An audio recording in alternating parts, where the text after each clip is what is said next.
काल 29 महापालिकांचे निकाल लागले, पण देशात प्रतिष्ठेची असलेल्या मुंबई महापालिकेत भाजप शिंदेची सत्तावस्थे आहे.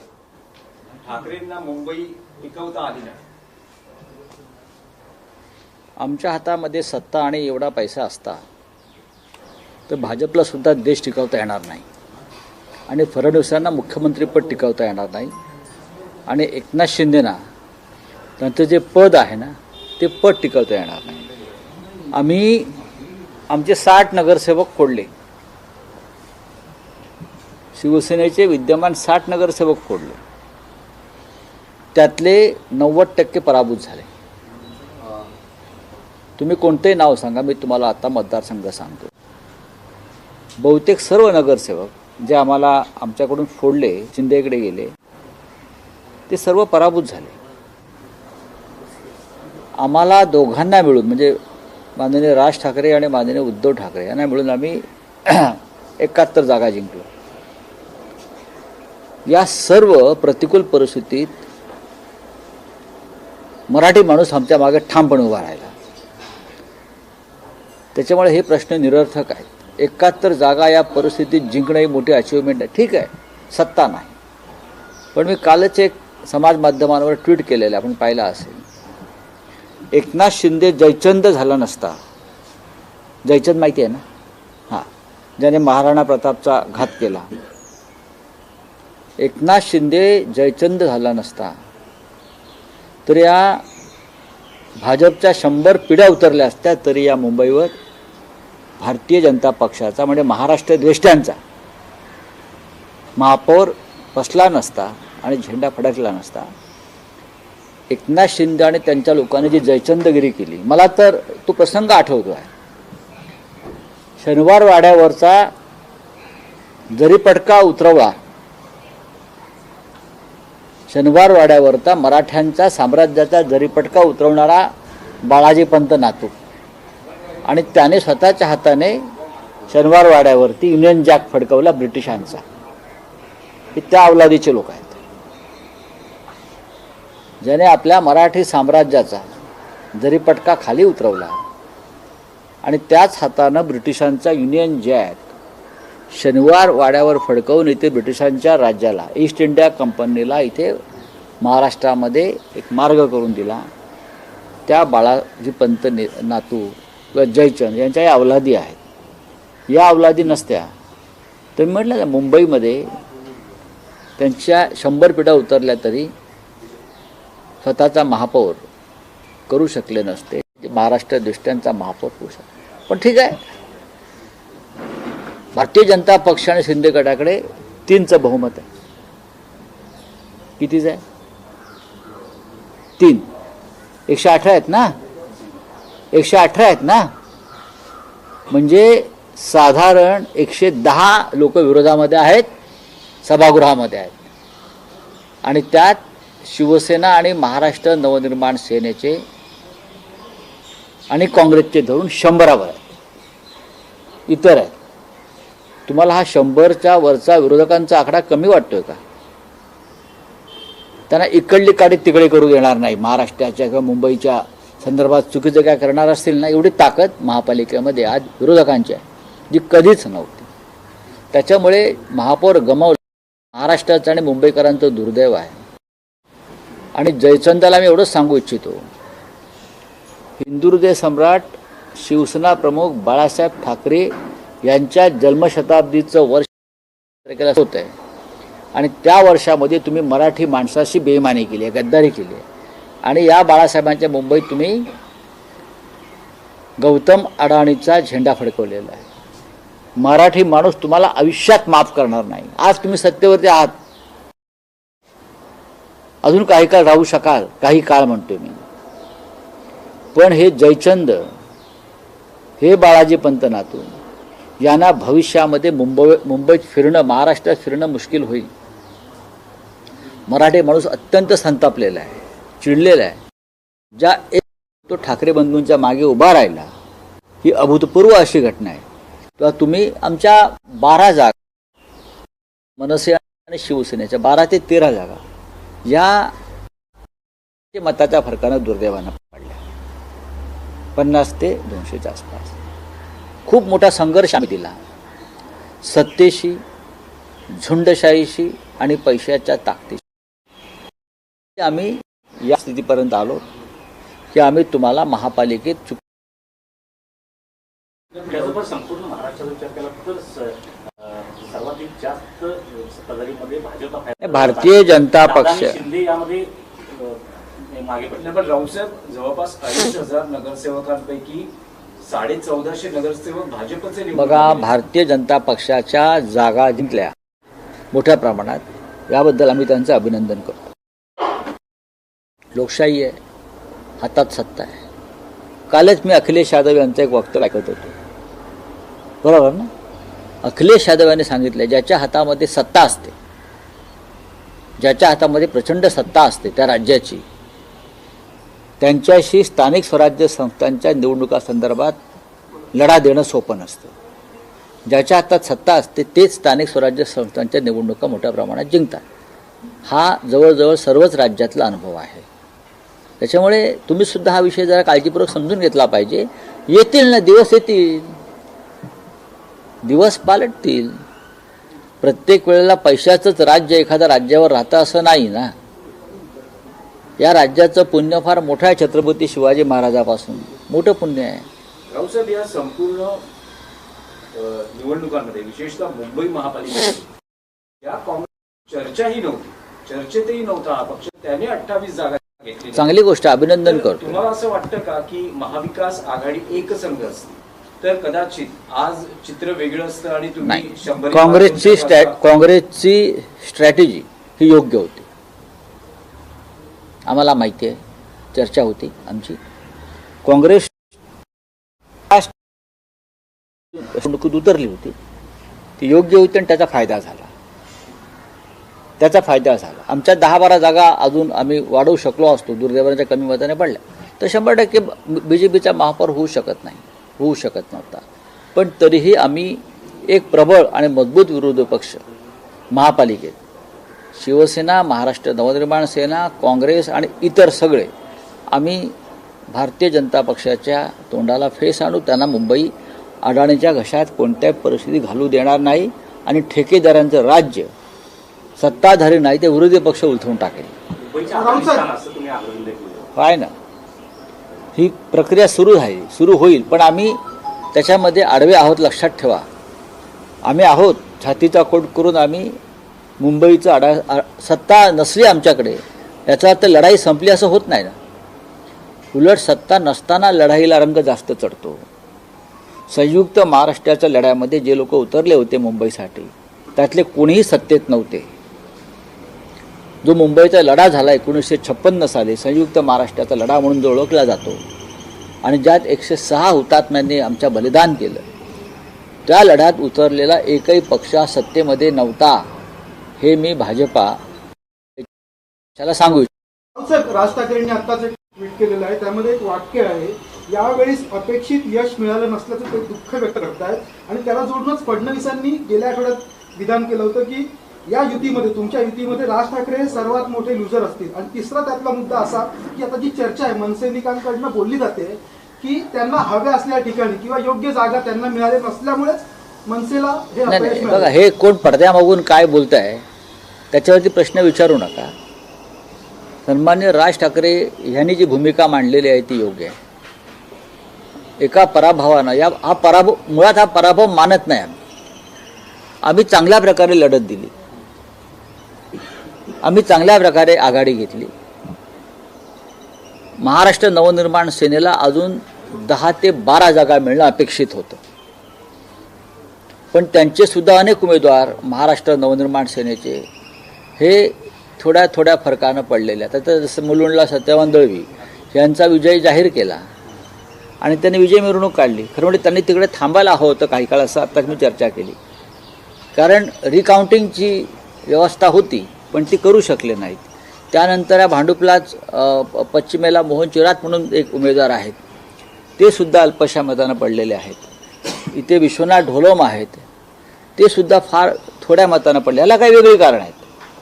पण आम्ही सगळ्यांनी, शिवसैनिकांनी, आम्ही सगळ्यांनी महाराष्ट्र नवनिर्माण सेनेचे उमेदवार जिंकून यावेत यासाठी शर्थ केली. मी त्या ठिकाणी गेलो, शिवसैनिकांच्या, मनसैनिकांच्या बैठका घेतल्या, सर्व प्रकारची मदत करण्याचा प्रयत्न केला, लोकांना आवाहन करत राहिलो. पण दुर्दैवानं राजसाहेबांच्या पक्षाचे उमेदवार कमी आले. त्याच्यावरती आम्ही एकत्र बसून चर्चा करू. त्याच्यामुळे हे पाठीमागून कोण काय बोलत आहे, या जागा त्या जागा, त्याला काय तथ्य नाही. आमच्यासुद्धा अनेक जागा पडलेल्या आहेत ना. पण दोघांनाही, शिवसेनेला सुद्धा महाराष्ट्र नवनिर्माण सेनेची आणि त्यांना मानणाऱ्या मतदारांची मदत झाली. आणि नवनिर्माण सेनेचे लोक निवडून आणण्यामध्ये आम्ही ही शर्थ केली. पण राऊतसाहेब, एक आरोप असा केला जातो की विश्लेषण असं केलं, आरोप बिरोप बोलू नका. आरोप काय? ठाकरे बंधूंच्या युतीमध्ये फायदा सर्वाधिक हा उद्धव ठाकरेंना झाला. तेवढा फायदा एक झाला. लक्षात घ्या की शिवसेना, झाली नाही. फडणवीस म्हणतात ते भांडणं लावतात. शिवसेना हा या मुंबईतला मूळ पक्ष आहे, तुम्ही विसरताय. शिवसेना हा मुंबईतला मूळ पक्ष आहे. शिवसेनेची ताकदच आधीच्या महापालिकेत 84 जागांची होती. आम्ही 15 ते 20 कमी झालो. आम्ही सुद्धा कमी झालेलो आहोत. काही कारणं असतात ते सोडून द्या. राजसाहेबांनी च्या पक्षाला 6 जागा मिळाल्या आहेत. आमची अपेक्षा होती, सगळ्यांची खात्री होती की महाराष्ट्र नवनिर्माण सेना 20 जागापर्यंत मजल मारू शकेल. आम्ही ताकदसुद्धा लावली होती. पण नाही, निवडणुकामध्ये नाही होत. आता ठाण्यामध्ये भाजपची ताकद मोठी होती असं म्हणतो आम्ही, पण शिंदे आले. बरोबर ना? याचा अर्थ काय घ्यायचा? असं अनेक ठिकाणी होतं, अनेकदा होतं. याचा अर्थ तुम्ही ते केला तर एक आश्चर्य व्यक्त करणारा निकाल आहे. स्वतः शिंदेच्या प्रभागात शिवसेना उद्धव बाळासाहेब ठाकरे पक्षाचा उमेदवार निवडून आला. ही ठिणगी आहे. आम्हाला ठाण्यामध्ये जास्त लक्ष घालता आलं नाही. आमचं लक्ष मुंबईवर जास्त होतं. अधिक लक्ष घातलं असतं तर कदाचित आम्ही थोडं अजून पुढे जाऊ शकलो असतो. पण एक वर्तुळ पूर्ण झालं आहे,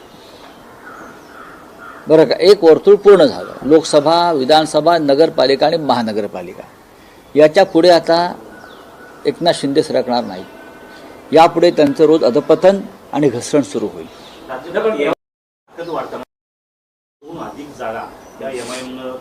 नाही, एमआयएमचं एक वेगळं राजकारण आहे, त्याच्यात भविष्यात बोलू आम्ही. भारतीय जनता पक्ष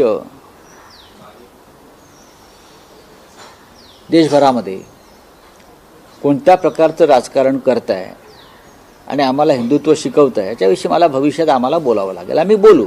पण एमआयएमची ताकद जर वाढली असेल तर लोकशाही मार्गाने जिंकून आलेले लोक आहेत ते. संभाजीनगरला मला वाढलेली दिसते, मुंबईत दिसते, अन्य काही मालेगावला दिसते. बघू ना. राऊतसाहेब, पण महापालिका निवडणुका झालेल्या आहेत. ठाकरे बंधू युती ही भविष्यातल्या निवडणुकांसाठी ही कायम असेल का? ही शंका काय यावी तुम्हाला? ही शंका यावी. ही शंका येण्याचं कारण नाही. आम्ही एकत्र आहोत, एकत्र राहू. धन्यवाद. सर, हिंदी में चाहेंगे, जो फाइनल टैली आई है, कहीं ना कहीं आपको लगता है एमएनएस ने अगर थोड़ा जोर लगाया होता तो नंबर कुछ अलग हो जाते? बात ऐसे एमएनएस के जोर की बात छोड़ दीजिए. हम सभी ने कोशिश की कि एमएनएस की भी सीटें बढ़े. एमएनएस को 6 सीटें मिले. उनके बहुत सी सीटें बहुत कम मार्जिन से हार गए. शिवसेना की लगभग 12-13 सीटें ऐसी है जो हम बहुत ही स्लाइट मार्जिन या 50-100 वोट से हार गए हैं. अगर हम जीत जाते तो आज जो आपको पिक्चर दिख रहा है मुंबई में वो नहीं दिखता. फिर भी बीजेपी और शिंदे के पास सिर्फ 4 का बहुमत है और लगभग 105 कॉरपोरेटर्स अपोजिशन में है. ये बहुत बड़ी ताकत है. वो जो महानगर पालिका का जो सदन है, ये अपोजिशन की ताकत सबसे बड़ी है. तो हम आपको मुंबई अडानी के जेब में नहीं डालने देंगे. या ठेकेदारों का राज आप लाना चाहते हो यहाँ, वो हम नहीं लाने देंगे. 100 से ज़्यादा हमारे जो पार्षद है वो आपको हर मोड़ पर रोकेंगे जब ऐसा काम आप करेंगे। बहुत बड़ी ताकत है ये। ठीक है मेयर नहीं, लेकिन हमारे पार्टी में कुछ जयचंद थे।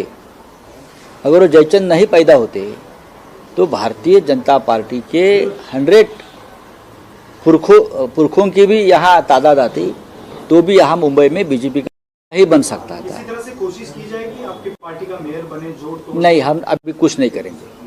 किसी तरह का जोड़ तोड़ पर हमारा विश्वास नहीं है, लेकिन हमारे पास बहुत बड़ा आंकड़ा है, बहुत बड़ी संख्या है। अपोजिशन के पास एक ऐसा आंकड़ा है, हम कभी भी तख्तापलट कर सकते हैं, लेकिन हम डेमोक्रेसी का आदर करते हैं, लोकतंत्र का आदर करते हैं। कैलकुलेशन कहाँ मिस जजमेंट हो गया? 10 या 12 से ज़्यादा जो हमारी सीटें हैं वो बहुत कम मार्जिन से हार गए। इसलिए हार गए कि जिस तरह का मतदान जब चुनाव के दिन जिस तरह का माहौल था, लोगों के नाम कट गए, ईवीएम मशीन बंद पड़ गई, ये हो गया, उससे लोगों में थोड़ा सा हमारा वोटिंग परसेंटेज कम हो गया, नहीं तो हम जरूर जीत जाते। और सर, जिस तरह से देवेंद्र फडणवीस की जो छवि बन के सामने आई है विकास पुरुष की, कहीं ना कहीं उसका फायदा होते हुए नजर आया है। अब उनके दिमाग में प्रधानमंत्री बनने का ख्वाब है। दिल्ली में जाकर प्रधानमंत्री की कुर्सी पर विराजमान होने का जो उनका जो ख्वाब है, उस दिशा में वो जा रहे हैं। आप उनको पिछली बार जब बीएमसी के चुनाव हुए थे 2017 में, उससे पहले तो बड़े बड़े नेता सीएम वगैरह यहाँ पे आए थे, पर इस बार ये सब दिखा नहीं। ऐसे लगता है कि सिंगल नहीं, इस बार ऐसा था कि उनको लगता था कि हम मुंबई जीत नहीं पाएंगे। उनको पूरा विश्वास था मुंबई जीत नहीं पाएंगे, और मुंबई उसने जीती भी नहीं है। ये टेम्पररी फेस है, मुंबई इस तरह से आप जीत नहीं सकते। मैंने कहा ना कि हमारे पार्टी में जयचंद बनाकर आपने शिवसेना तोड़कर पहली बार मुंबई में आपका मेयर बिठाने का सपना आपने पूरा किया है, बाकी कुछ नहीं। अगर जयचंद नहीं होता तो बीजेपी कोई आसान नहीं होता। आपने जयचंद का जिक्र किया तो कहीं ना कहीं एकनाथ शिंदे का जो वर्चस्व है वो कहीं ना कहीं इस चुनाव में कम होते हुए नजर आ रहा है। नहीं, अभी ये चुनाव के बाद एकनाथ शिंदे का अधपतन शुरू होगा। अब एक सर्कल पूरा हो गया है, और वो सर्कल पूरा हो गया है महानगर पालिका चुनाव तक। लोकसभा, फिर विधानसभा, फिर नगर पंचायत, और फिर अब महानगर पालिका। अब बीजेपी को उनकी जरूरत नहीं है। और सर, एक और सवाल है, पीएमसी और पिंपरी चिंचवड़ के बाद जो नतीजे आए हैं, शरद पवार और अजीत पवार को काफी सेटबैक वहां देखने में है, क्योंकि एक पूरा वन साइडेड दिखाई दिया है। तो अभी जो मर्जर की जो अटकलें हैं, आज एक ही साथ मंच बारामती में, हो सकता है कि आज ठीक है, उनके पार्टी में लोग लेंगे, उसके ऊपर मेरा मत व्यक्त कर। आकलन किस तरह से रहेगा इसको आने वाले दिनों में, किस तरह से महाविकास आघाड़ी या फिर जो अपोजिशन का एक जो धड़ा है वो? देखिए, अजीत पवार ज्यादा दिन तक सत्ता में नहीं रह सकते, इतना मैं कहूँगा। जिस तरह का माहौल पुणे और पिंपरी चिंचवड़ में सरकार के खिलाफ बनाया था, देवेंद्र जी के खिलाफ बनाया था, तो भारतीय जनता के मन में अजीत पवार के लिए खटास है, एक गुस्सा है। ज़्यादा दिन तक अजीत पवार मुझे नहीं लगता है कि सत्ता में बैठेंगे। वो फिर उनकी घर वापसी होगी, और दोनों पार्टी एक साथ, चाहे मर्जर हो या एक साथ हो, काम करेंगे, ऐसा मुझे लगता है। और शिंदे को भी जाना पड़ेगा, क्योंकि अगला विधानसभा का चुनाव भारतीय जनता पार्टी शिंदे के साथ लड़ने नहीं जा रही है, शायद लोकसभा भी। आपने अगले विधानसभा का जिक्र किया, आप लोग का किस तरह से कैलकुलेशंस होगा आने वाले? देखो, आज नतीजे आए हैं। 1-2 दिन में राज साहब, उद्धव साहब, हम सब लोग बैठेंगे। ये फैमिली मैटर है, शायद आज भी हम उनसे मिल सकते हैं, उनसे बात करेंगे ना। हमारे बड़े नेता है, तो उनसे बात करेंगे। जेपी के चुनाव साथ में लड़ेंगे, जिला परिषद के जो अभी देखेंगे, जिला परिषद के आएंगे चले जाएंगे। राव साहब, एक सवाल और है, इंटरनेशनली पूछा जाए तो जिस तरह से जो डोनाल्ड ट्रम्प लगातार कह रहे हैं इंडिया पाकिस्तान का युद्ध उन्होंने रुकाया, कल फिर से उन्होंने जिक्र किया, और ग्रीन लैंड को लेके उनका रुख काफी ये रहा है कि अगर ग्रीन लैंड को लेके कोई अपोज करता है तो उसका बात ऐसी है कि पाकिस्तान के प्राइम मिनिस्टर मिस्टर शरीफ जो है, शाहबाज शरीफ, वो ट्रम्प जो कह रहा है कि युद्ध रुकवाया, शरीफ उनको मान्यता दे रहे हैं। जी हाँ, प्रेसिडेंट ट्रंप ने हस्तक्षेप किया, तो अब हमारे प्राइम मिनिस्टर ने मुंह खोलना चाहिए ना।